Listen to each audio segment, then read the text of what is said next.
திமுக மண்டல பொறுப்பாளர்களுடன் முதலமைச்சர் மு.க.ஸ்டாலின் ஆலோசனை மேற்கொண்டு வருகிறார். அண்மை செய்தியாக பார்த்து வருகிறோம். திமுக மண்டல பொறுப்பாளர்களுடன் முதலமைச்சர் மு.க.ஸ்டாலின் தலைமையில் ஆலோசனை நடைபெற்று வருகிறது. ஆலோசனை கூட்டத்தில் துணை முதலமைச்சர் உதயநிதி, வேலு, கே.என். நேரு உள்ளிட்டோர் பங்கேற்றிருக்கிறார்கள்.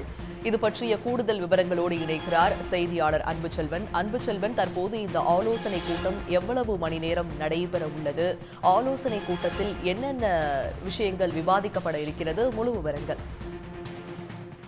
திமுக மண்டல பொறுப்பாளருடன் முதலமைச்சரும் திமுக தலைவருமான மு.க.ஸ்டாலின் தற்போது ஆலோசனை மேற்கொண்டு வருகிறார். சென்னை ஆழ்வார்பேட்டையில் உள்ள சித்தரஞ்சன் சாலையில் உள்ள முகாம் அலுவலகத்தில் இந்த ஆலோசனை கூட்டம் என்பது நடைபெற்றுக் கொண்டிருக்கிறது. குறிப்பாக தமிழகம் முழுவதும் மண்டல ரீதியாக பொறுப்பாளர்கள் என்பது நியமிக்கப்பட்டிருந்தார்கள். அதாவது மாவட்டங்கள் தோறும் நியமிக்கப்படுவதற்காக 8 மண்டலங்களாக பிரிக்கப்பட்டு நியமிக்கப்பட்டிருந்தார்கள். அதில் குறிப்பாக துணை முதலமைச்சர் உதயநிதி ஸ்டாலின், அமைச்சர்கள் வேலு, கே.என். நேரு, சக்கரபாணி, எம்.ஆர்.கே. பன்னீர்செல்வம், கனிமொழி, ராசா, செந்தில் பாலாஜி உள்ளிட்டோர் பங்கேற்றிருக்கிறார்கள். தொடர்ந்து தமிழகம் முழுவதும் மண்டல பொறுப்பாளர்களை பொறுத்தவர்களை நிர்வாகிகளை சந்தித்து தேர்தல் பணிகள், தற்போது இருக்கக்கூடிய சூழல், வாக்காளர் சேர்க்கை உள்ளிட்ட பல்வேறு விஷயங்கள் குறித்து தொடர்ந்து விவாதிக்கப்பட்டு வருகிறது.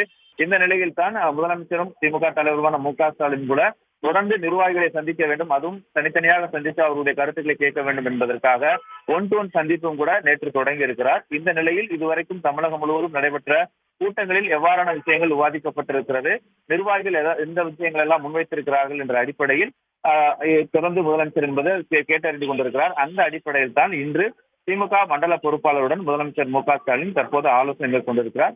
இந்த ஆலோசனையில் அடுத்த கட்டமாக தேர்தல் பணிகளை தீவிரப்படுத்துவது, அதிலும் குறிப்பாக 20ஆம் தேதி உறுப்பினர் சேர்க்கையை அதிகரிக்க வேண்டும், அந்த பணிகளை தொடங்க வேண்டும் என்ற அறிவுறுத்தல்கள் வழங்கப்பட்டிருக்கிறது. அதன் அடிப்படையில் இந்த ஆலோசனை கூட்டம் நடைபெறுவதாகவும் தகவல் வெளியாகியிருக்கிறது. விவரங்களை வழங்கியமைக்கு நன்றி அன்புச்செல்வன். உடனுக்குடன் செய்திகளை தெரிந்து கொள்ள சன் நியூஸ் பெல் ஐகானை கிளிக் பண்ணுங்க.